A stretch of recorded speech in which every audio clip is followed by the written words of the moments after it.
너는 에봇 받침 겉옷을 전부 청색으로 하되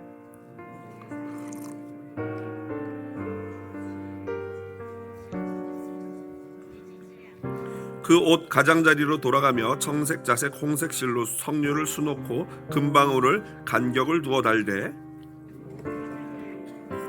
한 금방울 한 석류 한 금방울 한 석류가 있게 하라. 아론이 입고 여호와를 섬기러 성소에 들어갈 때와 성소에서 나올 때 그 소리가 들릴 것이라. 그리하면 그가 죽지 아니하리라. 그 위에 새기되 여호와께 성결이라 하고 그 패를 청색 끈으로 관 위에 매되 곧 관 전면에 있게 하라.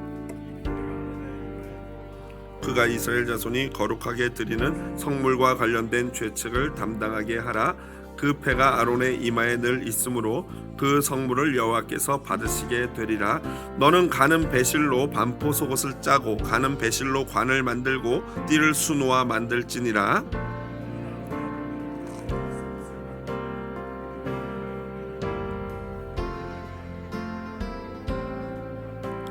너는 그것들로 내 형 아론과 그와 함께한 그의 아들들에게 입히고 그들에게 기름을 부어 위임하고 거룩하게 하여 그들이 제사장 직분을 내게 행하게 할지며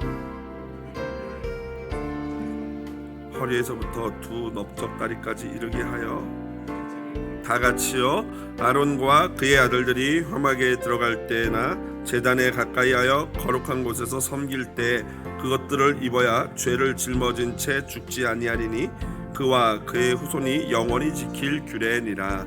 아멘.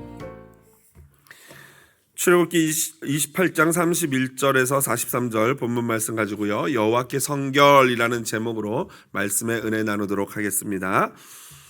지난 6월 24일 미국 플로리다주 마이애미 데이브 카운티에 서프사이드 타운의 12층 아파트가 붕괴되는 사고가 있었습니다.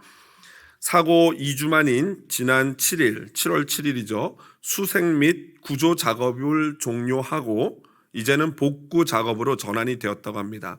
왜냐하면 시간이 많이 흘러서 사람들이 이제 생존할 가능성이 적기 때문에 이제는 일을 처리하는 단계로 들어선 것이죠. 현재까지 시신이 수습된 사망자는 54명이고요. 84명은 아직 실종 상태에 있다고 합니다. 이 아파트는 이미 3년 전부터 이상 징후가 있어서 전문가들의 경고가 있었다고 해서 더 안타까움을 자아내고 있습니다. 2001년 9.11 테러 사건이 있었고 2010년 IT 대지진이 있지 않았습니까? 그때 많은 이 구조대원들이 투입됐는데요.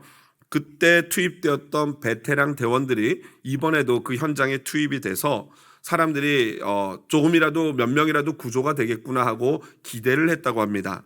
그런데 아직까지 한 명의 생존자도 구할 수가 없었습니다. 왜냐하면 그 건물이 이 팬케이크 쌓아놓은 것처럼 쿵쿵쿵 이렇게 무너져가지고 아마도 그 생존의 가능성이 없었던 것으로 보여집니다. 여러분들 이 유가족들을 위해서 하나님의 위로가 있기를 우리가 함께 기도해야 합니다.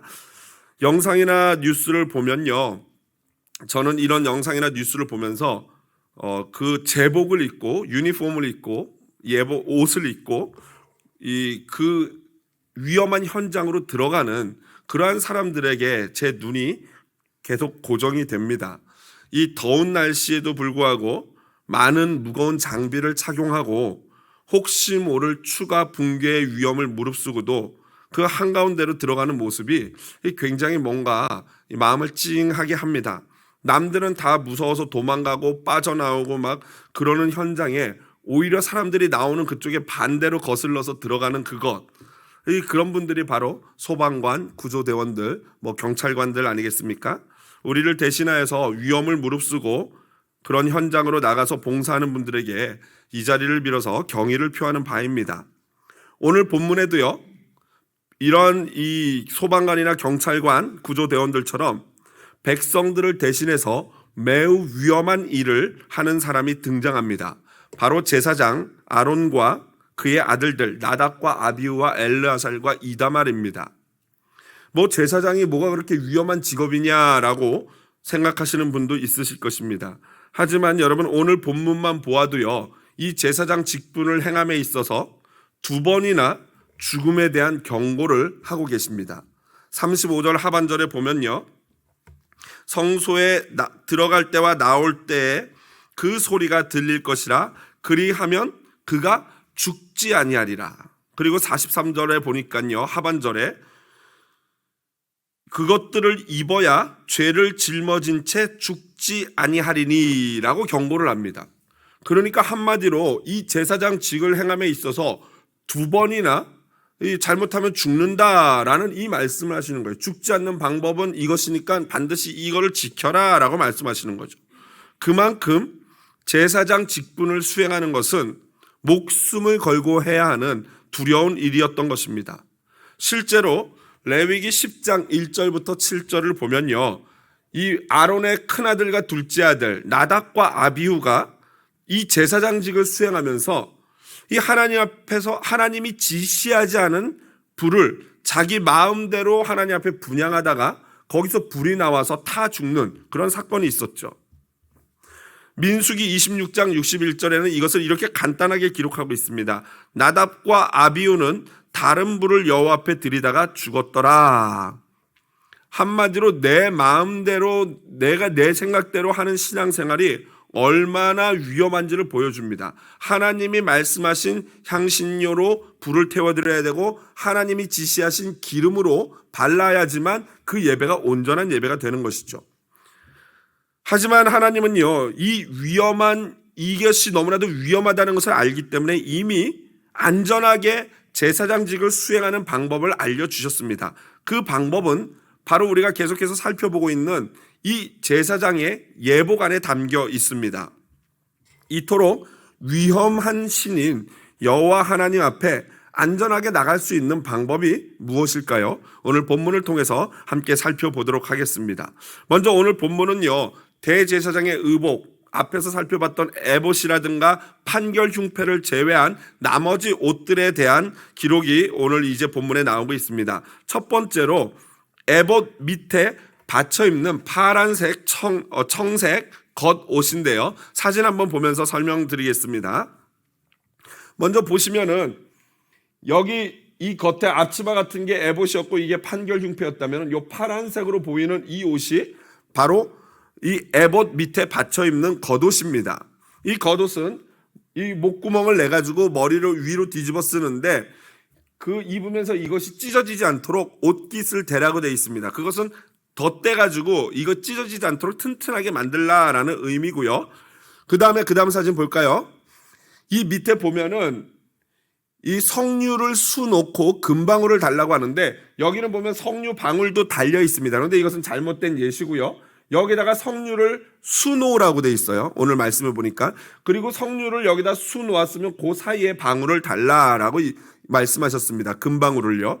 그런데 이 금방울은 유대인 전승에 의하면은 앞쪽에 72개, 뒤쪽에 36개가 달릴 정도로 많이 이렇게 달려 있었다고 전해져 내려옵니다. 그리고 이 석류 같은 경우에는 이스라엘의 땅에서 나오는 7가지 소산물 중에 하나인데 아름다움, 풍요, 다산 이런 것들을 상징하는 그러한 과일입니다.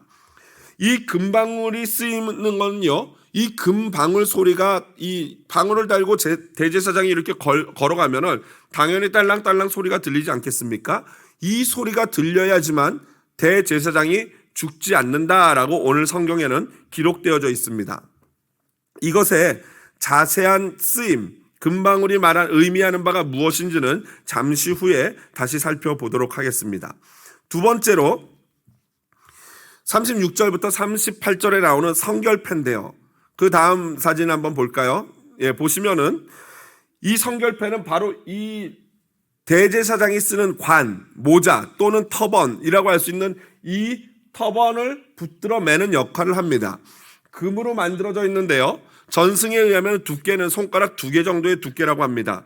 그리고 그 길이는 이쪽 귀에서 이쪽 귀에 이르도록 이 금패가 이렇게 돼 있는데 오늘 이 사진에서는 이 앞부분 이마에만 나와 있는 것 같습니다. 여하튼 정확히 이게 고증하기가 힘들기 때문에 약간씩 차이가 있습니다. 그리고 이 금패는 이 파란색 천으로 묶어가지고 뒤에 이렇게 고정해서 맬 수 있습니다. 이 여기에 쓰여 있는 금패 위에 쓰여 있는 것은 여호와께 성결이라는 구절이 쓰여 있는데요. 그것을 다시 제대로 직역하자면은 거룩함은 여호와께 있다, 여호와께 속한다, 여호와를 위한 거룩함, 뭐 여호와의 거룩함, 이런 것들로 번역될 수 있습니다.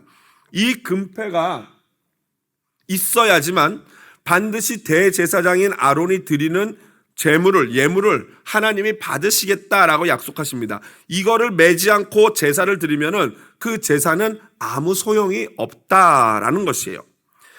마지막 세 번째로 39절부터 43절에는요, 일반 제사장들의 복장, 그러니까 아론의 아들들이 입는 의복들이 나옵니다. 다음 사진 한번 볼까요?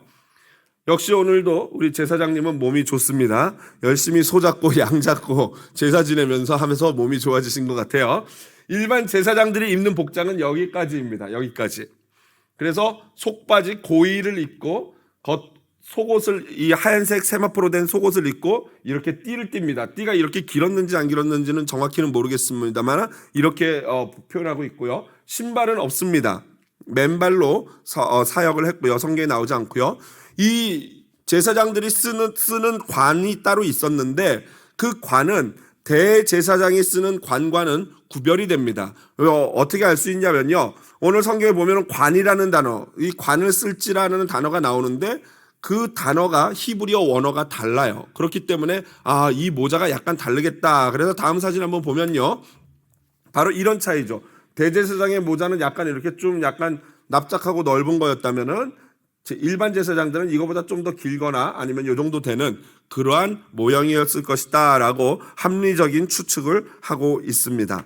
일반 제사장들이 하얀색 속옷을 입고 띠를 두르고 관을 쓴 이것은요, 아름답고 영화롭게 하는 것이고 그 아름답고 영화로운 일을 하는 자들이기 때문에 이러한 일을 합니다. 특별히 아론을 비롯해서 모든 제사장들이 꼭 착용해야 될 게 뭐냐면 아까 살펴보았던 속옷이에요. 오늘 본문에는 속옷이라고 나오고 새 번역 성경에는 고의라고 나오고요. 우리 또 다른 이 공동 번역에서는 잠방이라고 나옵니다. 그러니까 어찌 보면은 쉽게 생각하면 우리나라 왜 파자마인데 좀 짧은 파자마 있지 않습니까? 여름용 파자마, 그런 모형, 또는 오늘날 우리가 입고 있는 남성들이 입는 트렁크 팬츠 같은 그런 어떤 속옷이 아니었을까라고 생각을 합니다. 한마디로 하나님은요, 노반스 안 좋아하시는 것 같아요. 이 하나님을 섬기는 사역자들은 반드시 반스를 입고 사역을 해야 된다. 여러분이 졸릴 것 같아서 제가 우스갯소리를 하고 있습니다. 그래서 저도 오늘 아주 튼튼한 걸로 입고 왔습니다. 자, 그런데 이 반스가 하는 역할이 뭡니까? 이 제사장들의 수치를 가려주는 거예요. 그래서 이것을 입지 않고 속바지를 착용하지 않고 하나님을 섬기는 일을 할 때는 죽게 된다. 죄를 짊어지고 죽게 돼 있다라는 거예요. 이것의 영적인 의미는 이제 우리가 함께 살펴보도록 하겠습니다. 이러한 복장, 이 겉옷과 성결패와 일반 제사장들의 복장에서 과연 이 복장들이 의미하는 영적인 의미가 무엇일까? 첫 번째로 먼저 에봇 받침 겉옷인데요, 에봇 밑에 있는 그 파란색 겉옷이 의미하는 것이 무엇인가? 그 중에서 가장 중요한 것은 다른 게 아니라 금방울입니다. 과연 금방울의 역할이 무엇인가? 오늘 본문에는요, 마치 그 금방울 소리가 딸랑딸랑 들리는 금방울이 대제사장의 죽음을 막아주는 것처럼 기록되어 있습니다. 어떻게 기록되어 있냐면 그 소리가 들릴 것이라 35절이요. 그리하면 그가 죽지 아니하리라. 그리하면 그가 죽지 아니하리라. 마치 금방울 소리가 원인이 돼서 제사장이 죽지 않는 것처럼 표현되어 있습니다. 그러나 성경 원문 히브리어를 보면은 그 인과관계 접수사인 그리하면이 없어요. 어떻게 되어 있냐면은 방울 소리가 들릴 것이다. 그리고 그는 죽지 아니하리라 라고 되어 있습니다. 그러니까 금방울 소리 자체가 대제사장을 안 죽게 하는 어떤 신비한 능력이 있었던 직접적인 능력은 아니라는 거예요. 그렇다면은 이 금방울 역할이 무엇인가? 학자들이 다양한 의견을 주장하고 있는데요, 가장 설득력 있는 주장은요, 여러분 대제사장이 그걸 입고 걸으면 소리가 나겠습니까? 안 나겠습니까? 난단 말이죠. 그런데 막 움직이면 소리가 얼마나 시끄럽겠습니까? 그러니까 그걸 입고 움직일 때 어떻게 움직여야겠습니까? 조심스럽게 신중하게. 그러니까 딸랑딸랑 소리가 들릴 때마다 제사장은 내가 지금 하나님을 섬기고 있지, 잘못하면 죽지, 이런 어떤 조심스러움을 가지고 하나님 앞에 나가야 하는 마음을 가다듬고 섬김의 주의를 주는 역할을 했다는 주장입니다. 저 역시도 그랬겠다라고 생각을 합니다. 왜냐하면 실제로 대제사장이 성소나 지성소에 들어가는 것은요, 아까도 살펴봤지만 목숨을 걸고 들어가는 거예요. 그래서 그가 밖에서 사람들이 들을 때 딸랑딸랑딸랑 소리가 들리면은 어떤 생각이 듭니까? 우리 대제사장 아직 살아계시는구나. 하나님의 은혜다. 이렇게 돼야 되는 거죠. 그래서 그 방울 소리가 들리는 것은 하나님 앞에 설 수 없는 죄인이 하나님의 긍휼과 은혜와 자비로 말미암아 하나님 앞에서 서서 섬긴다, 섬길 수 있다, 할렐루야라고 하는 찬양의 소리가 되는 것입니다. 실제로 유대 전승에 의하면요, 그 대제사장이 성소, 지성소로 들어갔어요. 그런데 방울 소리가 안 들려요. 그럼 어떻게 된 거예요? 죽은 거예요. 돌아가신 거예요. 그러면 이제 구조대원이 나가야 되는데, 아까도 말씀드렸던 그런 911 이런 팀들이 갈 수가 없지 않습니까? 일반인들은 들어가면 죽으니까요. 그래서 전승에 의하면요, 대제사장은 들어갈 때 발에다 밧줄을 묶고 들어갔다고 합니다. 그래서 딸랑딸랑 섬기다가 만약에 소리가 안 나면은, 한참 동안 소리가 안 나면은 밖에 있는 사람들은 그 줄을 가지고 그 시신을 끄집어낼 수밖에 없었다는 겁니다. 그러니까 매번 대제사장이 들어갈 때 죽음을 각오하고 들어가는 거예요. 그게 바로 성소고 지성소였던 것입니다. 얼마나 이 혹독한 직업입니까? 그런 점에서 여러분, 우리는 이제는 은혜의 시대를 살아요. 하나님 앞에 나올 때 죽음을 염려할 필요가 없어요. 왜냐하면 예수 그리스도께서 대신 우리를 위해서 죽으셨기 때문인 줄로 믿습니다. 그런데 문제는 뭐예요? 마음의 자세만큼, 우리가 율법적으로 옛날 이런 제사장처럼 할 필요는 없죠. 구약시대가 지나고 은혜 시대니까. 그러나 우리의 마음의 자세만큼은 어때야 됩니까? 그 하나님을 생각해야 되는 거예요. 여러분, 구약의 하나님과 신약의 하나님이 조금이라도 변하셨을까요? 하나님은 절대 변함이 없는 분인 줄로 믿습니다. 똑같으신 분이에요. 그렇다면은 우리가 하나님 앞에 어떤 자세로 나오고 어떻게 주일 예배를 준비하고 어떻게 예배를 하는지 우리 자신의 자세를, 마음의 태도를 점검해 보아야 합니다. 은혜의 시대를 사는 우리는 그 은혜를 누리고 그 은혜를 믿는 것은 너무나도 감사한 일이고 그래야 되는데, 은혜를 누리고 믿는 것과 하나님을 우습게 생각하는 것은 전혀 다른 문제예요. 그건 같지 않습니다. 그건 은혜를 누리는 게 아니라 망측한 일이에요. 하나님은 지금도 변함없이 거룩하시고 완전하신 분인 줄로 믿습니다. 저와 여러분, 그 하나님을 어떻게 생각하고 대하고 있습니까? 어떤 자세로 예배하고 있습니까? 생각해 보시기를 주님의 이름으로 부탁을 드립니다. 두 번째 살펴볼 것은 여호와께 성결이라는 패예요. 그 여호와께 성결, 거룩, 카다시라는 이 히브리어는요, 분리를 말합니다. 분리라는 것은 죄에서 떠나는 것. 한마디로 여호와께서는 거룩하신 분이기 때문에 우리도 여호와처럼 거룩하기를 원합니다. 그런데 어떻게 그러면 우리가 세상과 거룩하게 분리가 될까요? 먼저 대제사장 아론이 여호와께 성결이라는 금패를 붙여야지만 하나님께서 그가 드리는 제사와 예물을 받았다라는 것에 매우 큰 영적인 비밀이 의미가 있습니다. 하나님이 그의 예물을 받은 것은요, 대제사장인 아론이 우리 다른 백성들과 아예 다른 존재의 사람이기 때문에 그가 드리는 예물을 받은 게 아니에요. 대제사장 아론도 똑같은 죄인이에요. 그가 드리는 예물을 받으신 이유가 뭐라고요? 바로 그의 이마에 붙어있는 여호와께 성결이라는 금패 때문에 하나님이 그의 제물을 받으신다는 거예요. 그렇다면 여러분, 이 금패가 상징하는 바가 무엇이겠습니까? 모든 인류와 인생과 구별되신 예수 그리스도인 줄로 믿습니다. 바로 예수 그리스도, 인간이지만 모든 인간과 구별된 죄 없는 인간이신 예수 그리스도로 힘입어 아론이 하나님께 예배할 수 있었던 것입니다. 그래서 히브리서 기자는요, 히브리서 4장 14절에 이렇게 얘기합니다. 우리 큰 목소리로 함께 같이 읽어보도록 하겠습니다. 그러므로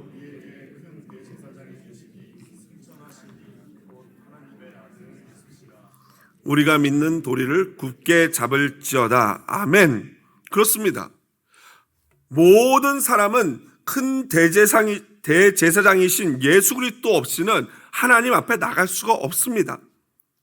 이처럼 예수 그리스도께서 하나님 앞에 성결하신 분으로 구별된 것처럼 우리 역시도 이제 예수님을 믿음으로, 예수님을 따름으로 말미암아 하나님의 자녀로서 구별되어야 합니다. 우리들의 삶이 마치 이마에다가 여호와께 성결이라는 금패를 붙인 사람들처럼 살라라는 그런 의미예요. 여러분, 여기다 이거 붙이고 살면 여러분 우리가 어떻게 살아야 되겠습니까? 이름값이라도 하게 살아야 되지 않겠습니까? 예전에는 여러분 많이 보였는데 요즘은 잘 안 보이는 크리스찬 문화가 있습니다. 뭐냐면요, 자동차 뒤에 이렇게 물고기 표시 다는 거, 여러분 기억나시죠? 또는 스티커 다는 거, 이런 거 옛날에는 우리 한국에도 많았고 미국에도 많았던 것 같은데 요즘에는 보기가 어려워요. 여러분은 그렇게 자동차에다가 크리스찬임을 표시하는 어떤 문양을 붙이는 것에 대해서 어떻게 생각하십니까? 좋다, 찬성한다, 반대한다 라는 사람이 있을 거예요. 제가 제 입장을 말씀드리면요, 막 그냥 스피드 무시하고 막 달리시고, 막 신호 위반하고 막 달리시고, 요리조리 막 이렇게 가시고, 막 아무 데서나 막 이렇게 팍팍 유턴하시려면요, 안 붙여주시는 것이 우리 기독교를 돕는 일입니다. 그러나 이 표식을 닮으로 말미암아, 그래, 맞아, 나 예수 믿는 사람이지, 내가 목사지, 내가 장로지, 내가 집사지, 맞아, 내가 교회 다니지, 그렇게 내 자신에게 주의를 주고 오히려 좀 더 거룩하게 살려고 노력하고 더 이렇게 사람들에게 본을 보이려고 그렇다면은 저는 이 표시 다는 거 찬성합니다. 저는 달고 있을까요? 안 달고 있을까요? 아직 안 달고 있습니다. 저도 자신이 없어서 혹시라도 성도가 시험에 빠질까 봐 조심해서 하는데, 그런데 여러분 사실 예수 믿는 티 좀 내야 합니다. 그러나 여러분, 예수 믿는 티를 낸다는 게 막 잘난 척하고 막 하고 막 안 믿는 사람 앞에 가서 너 이거 할 줄 알아 하면서 방언한다고 랄랄랄라 이러고 있으면요, 그게 예수 믿는 티가 아니에요. 그런 건 하등의 유익이 없습니다. 예수 믿는 티라는 것은 삶에서 경건하고 삶에서 겸손하고 다른 사람의 필요를 채워주고 남의 입장을 먼저 생각하는, 이것이 곧 예수 믿는 티인 줄로 믿습니다. 이게 진짜 여호와께 거룩, 성결인 거예요. 마지막으로 속바지에 대한 영적인 의미입니다. 속바지의 역할은 오늘 성경에 보니까 제사장들의 수치를 가려준다라고 되어 있습니다. 여러분, 이 속바지, 수치를 가려준다, 여기서 오버랩 되는 장면이 있지 않습니까? 생각나는 분들은 그래도 내가 성경 좀 안다는 분이에요. 창세기 3장, 가슴 아픈 장면이죠. 인류의 시초인 아담과 하와가 하나님의 명령을 어기고 선악과를 따먹으로 말미암아 하나님의 심판을 받고 에덴 동산에서 쫓겨나는 장면입니다. 그런데 그들이 범죄하고 나서 그들에게 생겨난 변화가 하나 있었어요. 뭡니까? 눈이 밝아져서 부끄러운 것을 알게 됐어요. 벌거벗은 것을 알게 됐어요. 그래서 그들이 자신들의 그 벌거벗은 수치를 가리려고 뭘 합니까? 무화과로 엮어서 옷을 만들어 입었어요. 그런데 그 무화과로 엮어 만든 옷은 자신들의 수치를 결코 온전하게 가릴 수가 없었습니다.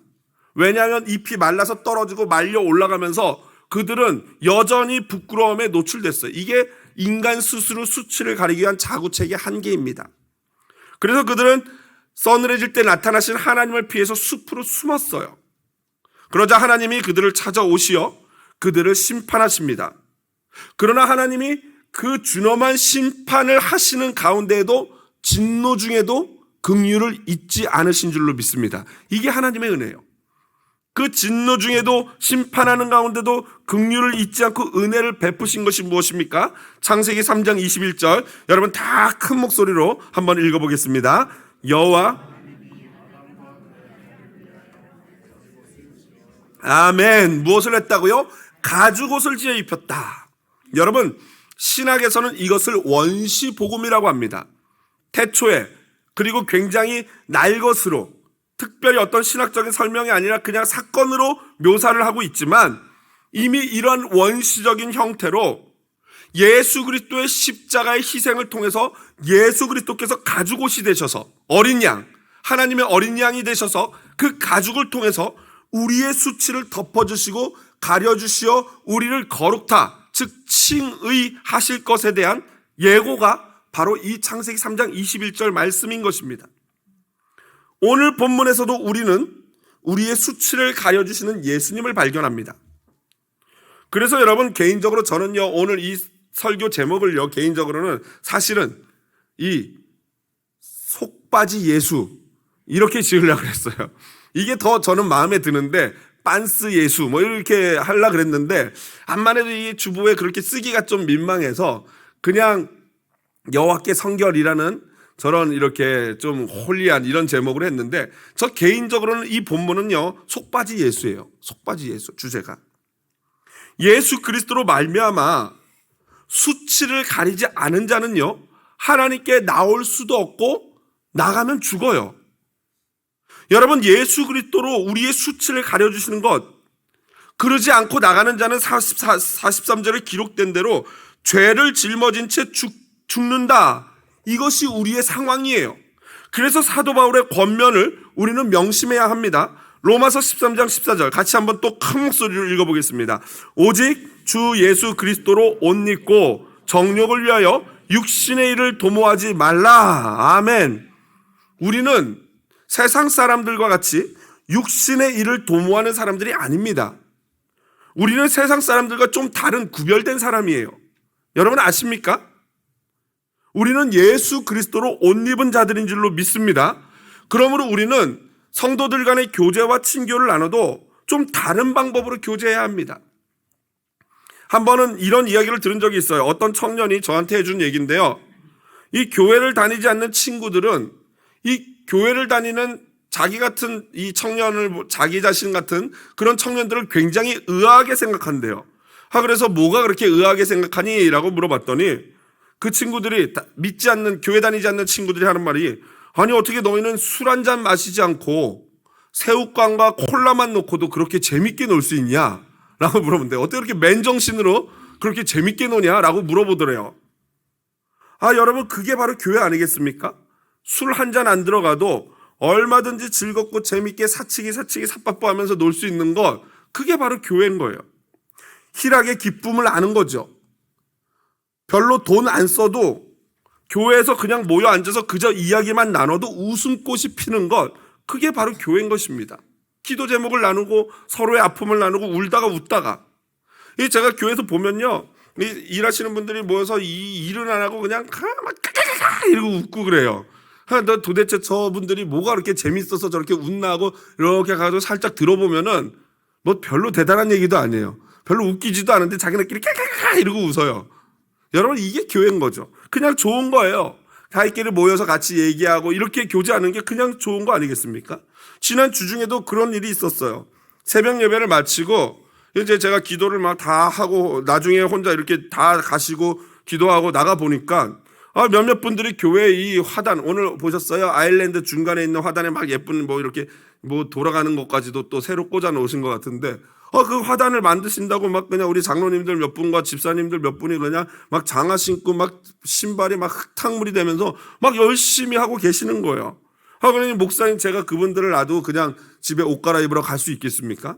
그래가지고 다시 이제 나가서 맥땡땡땡에 가가지고 맥모닝 세트를 사다가 가져와가지고 놓고 오시라고 해가지고 다 같이 먹으면서 이렇게 이야기를 한 30-40분 나눴습니다. 그런데 여러분, 이제 팬데믹 끝나고 정말 이제 진짜 오랜만에 하는 그런 교제였죠. 얼마나 좋은지 몰라요. 뭐 별 얘기 안 했어요. 뭐 조카가 한국에서 올 거다, 뭐 이거 뭐 이런저런 뭐 잘 기억도 안 나는 그런 얘기들 하는데, 너무 이 교제를 나누고 하는 게 너무 좋고 행복하더라고요. 또 지난 주중에 또 다른 일이 있었는데, 금요일 날 우리 VBS를 위해서 또 모인 자매님들과 저희 집사람과 함께 앉아서 같이 밥을 식사를 하고 나서 이 자녀 교육부터 시작해가지고, 자녀들이 어리니까 자녀 교육부터 시작해가지고 계속 얘기를 하면서 신앙과 가정에 대해서, 남편들에 대해서도 얘기를 하고, 또 부모님으로부터 받은 상처를 고백하고 그것이 지금 회복되어지고 있는 과정에 대해서도 이렇게 고백하면서 얼마나 깊은 이야기를 나눴는지 몰라요.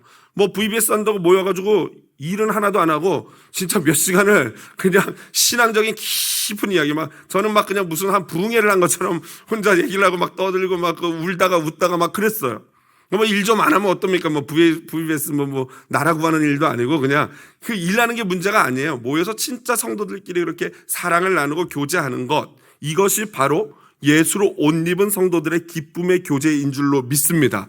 이것이 바로 속옷 되시는 예수 그리스도께서 수치를 가려주는 그 은혜를 경험한 자들만이 누릴 수 있는 특권이에요. 말씀을 마무리합니다. 오늘 본문을 통해서 우리는 심각하게 생각해 보아야 합니다. 구약 시대는요, 예배 자체가 목숨을 거는 일이었습니다. 하지만 이제 우리는 그렇게 예배할 필요가 없어요. 그래서 우리가 산제사라고 하지 않습니까? 산제사. 어떻게 우리가 죽지 않고 살아있는 예배를 할 수 있습니까? 그것이 바로 예수 그리스도의 은혜인 줄로 믿습니다. 누구나 예수 그리스도로 말미암아 죽지 않고 담대히 거룩하신 그 지성소 여호와 앞에 나갈 수 있는 은혜를 얻었어요. 그런데 여러분, 그 은혜 때문에 우리 예배 자체가 너무 싸구려 예배가 돼버리면 안 됩니다. 그거는 다른 문제예요. 지금 우리는 너무나도 당연하고 별것 아니라고 생각하는 이 예배가 지금도 이 시간에 어떤 독재 국가의 성도들은 목숨을 걸고 하는 목마른 행위라는 거 아십니까? 여러분, 예배할 수 있는 것이 은혜인 줄로 믿습니다. 우리는 얼마 전 하나님의 경고를 받았어요.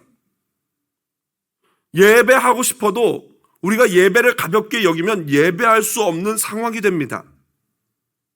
예배할 수 없었던 이 짧은 시간에 우리는 예배 소중함을 회복하고 기억해야 합니다. 태도를 바꿔야 돼요. 그렇지 않으면요, 영원히 예배를 뺏길 수 있어요. 천국은 영원토록 하나님을 예배하는 곳이에요. 지옥은 영원히 예배가 없는 곳이에요. 예배는 바로 이러한 은혜, 곧 우리의 큰 대제사장 되신 예수 그리스도를 믿는 믿음으로만 할 수 있는 것인 줄로 믿습니다.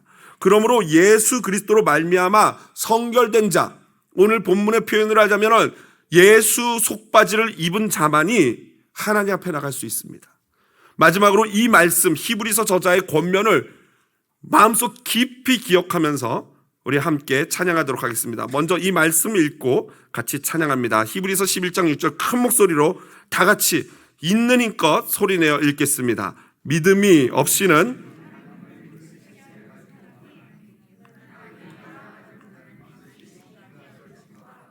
또한 그가 자기를 찾는 자들에게 상 주시는 이심을 믿어야 할지니라. 아멘. 이 믿음으로 이 찬양 부르기를 원합니다. 우리가 모든 것 할 수 있었던 것, 지금까지 지내온 것 모두 다 하나님의 은혜인 줄로 믿습니다. 우리 같이 찬양합니다.